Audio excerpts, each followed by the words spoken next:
Hai hai hai, Assalamualaikum. Ada nanas di dalam nanas. Nastar nanas ini benar-benar lembut dan ngeprul banget. Mari kita buat. Tentu aja kita memakai Royal Palmia Margarin. Jadi nggak usah pakai butter lagi. Masukkan 1 bungkus ya. Tambahkan 40 gram gula halus. Kemudian ini gula halusnya saya ayak dulu ya, supaya tidak ada yang bergerindil. Tambahkan 2 butir kuning telur. Cukup kuningnya aja. Kemudian kita akan aduk dengan menggunakan balon whisk. Kalau menggunakan mixer cukup dengan kecepatan yang paling rendah.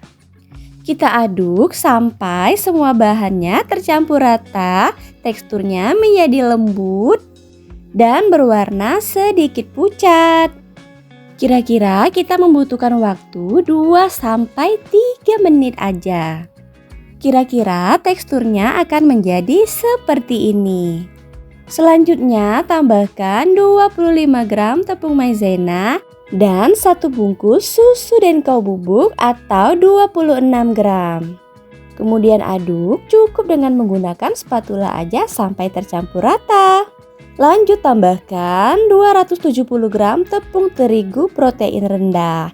Ini wajib kita ayak ya supaya tidak ada tepung yang bergerindil dan memudahkan supaya adonannya cepat menyatu.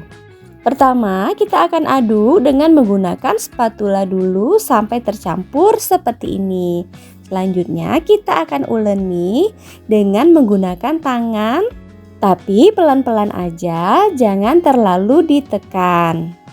Kalau adonannya masih terasa lengket dan masih terlalu lembut, itu bisa kita tambahkan lagi 1 sendok makan tepung terigu. Dan lanjut kita aduk kembali. Kalau bahan-bahannya sudah pas, adonannya ini akan menyatu dan tidak lengket. Adonan yang tersisa di tangan dan tersisa di wadah akan menyatu dengan sempurna.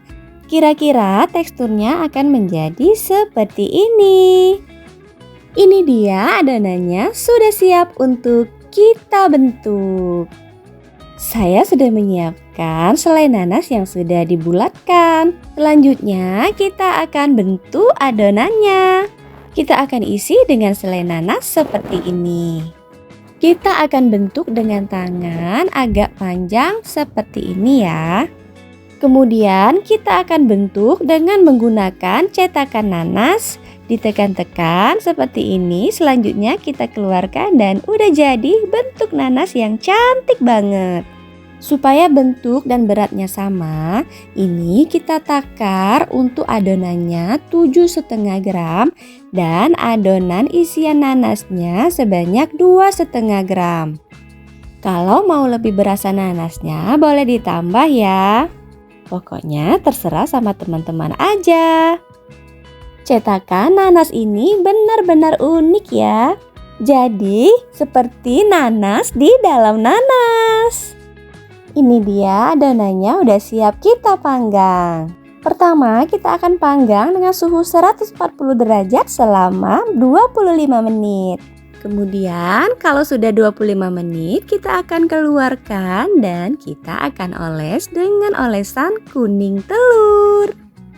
Bahan-bahannya ada 2 butir kuning telur ditambah dengan 2 sendok teh minyak makan.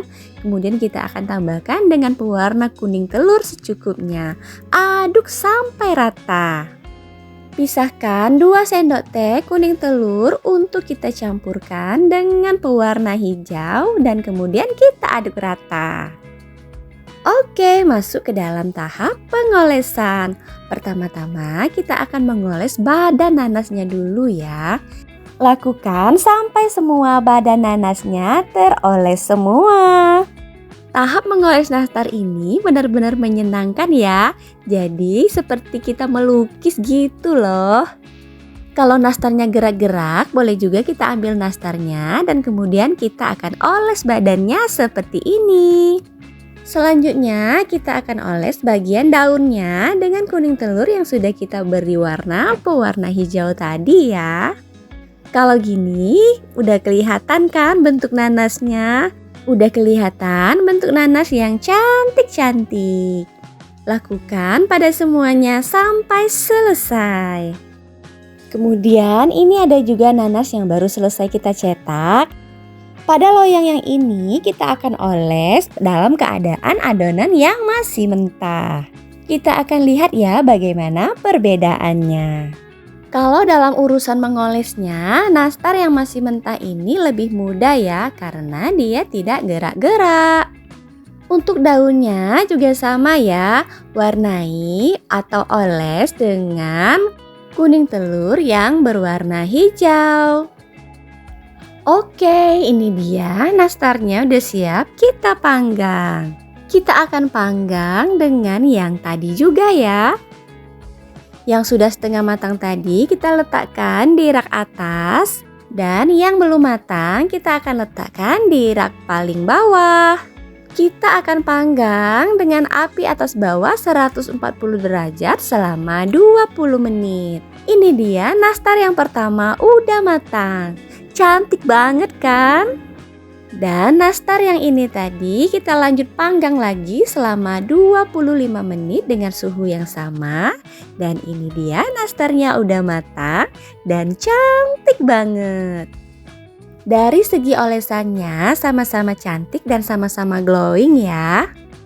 Jadi tidak ada perbedaan yang signifikan antara nanas yang dioles pada saat nastar setengah matang ataupun nastar yang masih mentah.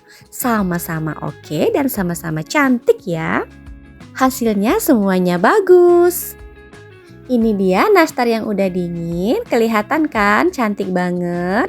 Kita lihat bagian dalamnya seperti ini. Dan kita akan lihat teksturnya benar-benar lembut dan ngeprul banget. Jadi tanpa butter pun kita tetap bisa membuat nastar yang pulen dan ngeprul. Asalkan pakai Royal Palmia. Terima kasih sudah menonton, sampai jumpa di video selanjutnya. Bye-bye.